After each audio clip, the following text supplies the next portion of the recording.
Bonjour à toutes et à tous. Il y a maintenant quelques temps, nous avons vu les généralités sur les fonctions. Nous allons maintenant nous attarder sur une catégorie de fonctions bien précise, une famille de fonctions, à savoir celles qui peuvent être représentées par une droite.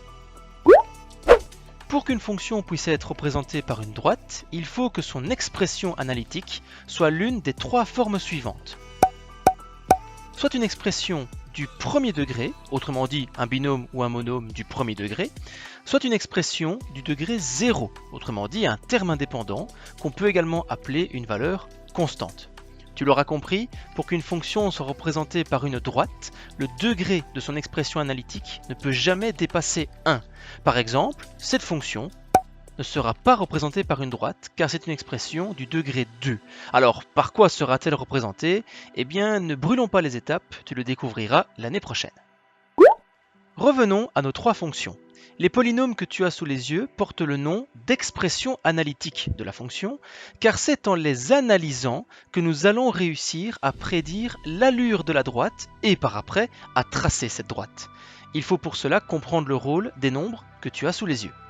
Tu remarques que les deux premières fonctions, donc celles du premier degré, ont toutes les deux un terme en x. Le coefficient de ce terme en x s'appelle le taux d'accroissement et sera symbolisé par la lettre m. C'est lui qui contrôle, entre guillemets, l'inclinaison de la droite. Si le taux d'accroissement est strictement positif, alors la fonction sera strictement croissante et visuellement, la droite va monter. S'il est strictement négatif, alors la fonction sera strictement décroissante et visuellement, la droite va descendre. Observe à présent la fonction constante. Elle ne possède pas de terme en x. Cela signifie que des x, il y en a 0. 0 est une valeur nulle, c'est pour cette raison que cette fonction s'appelle une constante. Son graphique sera une droite qui ne montera pas et qui ne descendra pas non plus. Autrement dit, une droite horizontale. Intéressons-nous maintenant au terme indépendant de chaque expression. Celui-ci nous donne la valeur de l'ordonnée à l'origine de chaque fonction et sera symbolisé par la lettre P. Tu remarques que la deuxième fonction ne possède pas de terme indépendant, raison pour laquelle son graphique passe par l'origine du repère. En effet, comme elle ne possède pas de terme indépendant, son ordonnée à l'origine vaut 0. Si on récapitule, cela nous fait 3 catégories de fonctions pouvant être représentées par une droite. Première catégorie, les fonctions du premier degré, c'est-à-dire celles représentées par une droite oblique, qui ne passent pas par l'origine du repère. Leur expression analytique sera toujours un binôme complet du premier degré. Deuxième catégorie, les fonctions du premier degré, donc toujours une droite oblique, qui passent cette fois-ci par l'origine du repère. Leur expression analytique sera toujours un monôme du premier degré et peut d'ailleurs porter le nom de fonction linéaire. Troisième et dernière catégorie, les fonctions constantes, c'est-à-dire celles représentées par une droite horizontale. Leur expression analytique sera toujours un monôme de degré 0, autrement dit, un terme indépendant. La théorie, c'est bien joli, mais ça fait du bien quand ça s'arrête. Nous allons à présent la mettre en pratique et jongler entre l'aspect algébrique du chapitre, donc les expressions analytiques, et l'aspect visuel du chapitre, autrement dit, les droites. Voici par exemple une droite qui illustre une fonction dont l'expression analytique est... nous ne l'avons pas. Alors, ce n'est pas un problème, grâce à la droite qui l'illustre, nous allons pouvoir retrouver l'expression analytique de la fonction. Tout d'abord, nous allons prédire la structure de l'expression analytique. En effet, tu remarques que la droite que tu as sous les yeux est une droite oblique ne passant pas par l'origine du repère. La fonction f sera donc une fonction du premier degré dont l'expression analytique sera un binôme. Il faut donc à présent trouver la valeur du taux d'accroissement et de l'ordonnée à l'origine de la fonction. Concernant cette dernière, c'est assez simple. L'ordonnée à l'origine vaut 2. Je peux donc affirmer que le terme indépendant de mon binôme sera 2. Il me reste à trouver le taux d'accroissement, autrement dit le coefficient du x dans mon binôme. Et c'est là que ça se corse un petit peu. Bon, déjà je suis sûr d'une chose, le taux d'accroissement sera un nombre strictement positif, car la fonction est strictement croissante. Mais combien précisément? 2, 3, 5? Eh bien, pour le déterminer, il y a une astuce, la technique de l'escalier. Tu choisis 2 points de la droite, ceux que tu souhaites, du moment que leurs coordonnées sont des nombres entiers. C'est clairement plus facile de jouer avec des entiers qu'avec des nombres décimaux.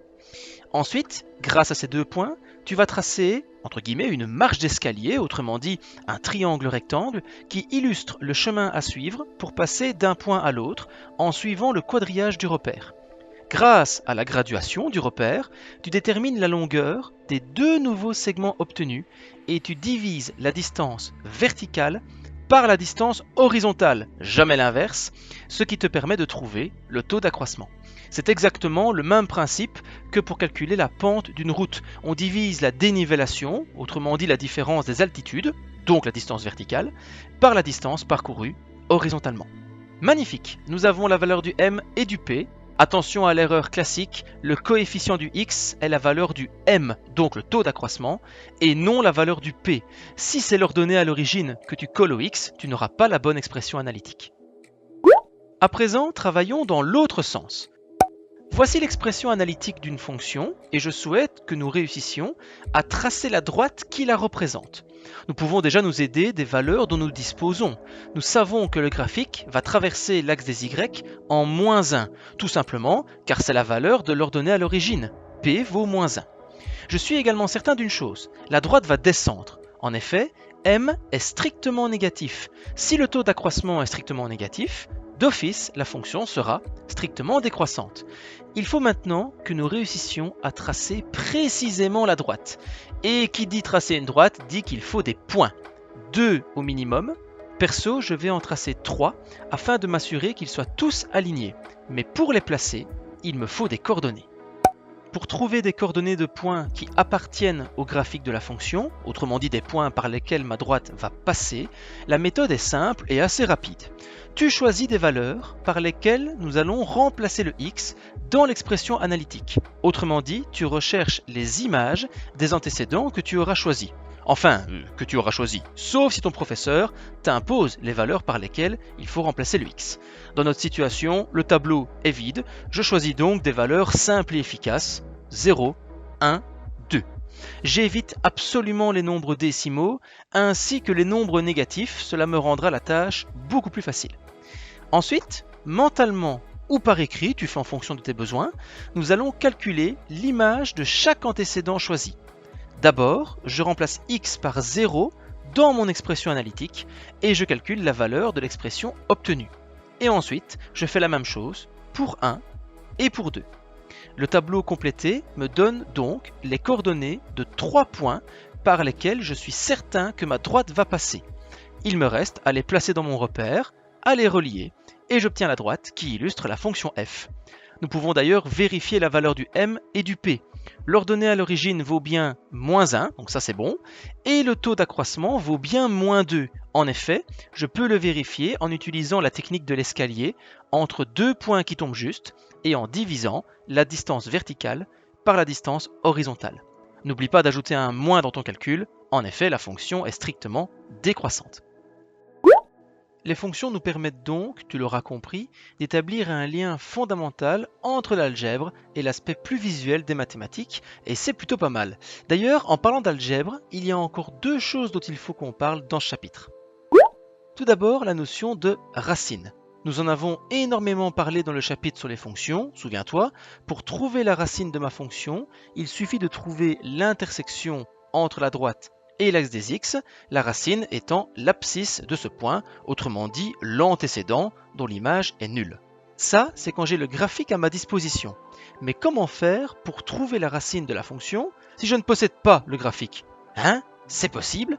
Eh bien oui, et bonne nouvelle, c'est pas dur, mais nous avons besoin de l'expression analytique. Voici l'expression analytique d'une fonction dont nous allons trouver la racine sans l'aide du graphique. Nous venons de le rappeler, une racine, c'est un antécédent dont l'image est nulle dans la fonction. Nous allons donc trouver la valeur du x qui annule l'expression analytique. Pour ce faire, nous allons remplacer l'image, donc f de x, par 0. En faisant cela, nous forçons notre fonction à se trouver sur l'axe des x, car tous les points de l'axe des x ont une image nulle.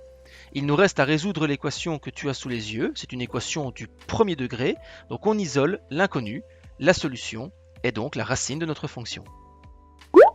Il y a encore une autre manière d'utiliser l'expression analytique de la fonction, vérifier si un point appartient au graphique d'une fonction, sans bien sûr disposer du graphique. Voici une expression analytique et les coordonnées d'un point que nous allons donc vérifier pour savoir s'il appartient au graphique de la fonction. La vérification d'appartenance se fait toujours de la même manière. Nous remplaçons le x de l'expression algébrique par la valeur de l'antécédent fourni, autrement dit l'abscisse du point. Nous calculons la valeur algébrique de l'expression et nous comparons le résultat avec l'image fournie, donc à l'ordonnée du point.